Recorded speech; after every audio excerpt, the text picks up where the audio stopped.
Κοιτάξτε, ήταν τεράστια συγκίνηση και η θέρμη αυτών των ανθρώπων που για μένα κτηνοβόλησε σπάνια κοιτάσματα ενέργειας,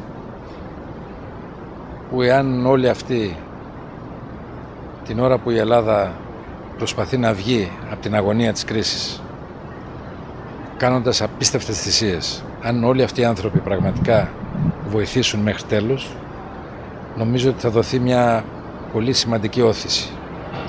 Και όπως είδατε, ολονών η αγωνία και η προσπάθεια είναι τα νέα τα παιδιά, η ανεργία να μειωθεί, επενδύσεις να γίνουν, δουλειές να μπουν μπροστά. Αυτή είναι και η δικιά μου αγωνία, γι' αυτό άλλωστε είμαι εδώ πέρα. Μια αποτίμηση των επαφών σας στις ΗΠΑ τις 4 αυτές μέρες. Άριστα. Ο κύριος λογοθέτης μίλησε πάρα πολύ θετικά για σας και έχω δει ότι βοηθάει πάρα πολύ. Πόσο σημαντική είναι η προσφορά του στην Ελλάδα?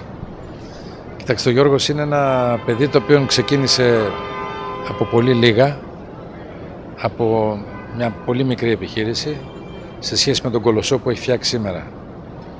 Το κυριότερο που δίνει ο Γιώργος είναι παράδειγμα για τους άλλους. Τι μπορεί κανείς να γίνει μόνος του. Τεράστια υπόθεση. Κύριε Πρόεδρε, στην Αθήνα προφυλακίστηκε και τρίτος βουλευτής της Χρυσής Αυγής. Έχετε να κάνετε κάποιο σχόλιο? Όχι, τα έχω πει για τη Χρυσή Αυγή, δεν θέλω τίποτα άλλο να πω. Ευχαριστώ πολύ.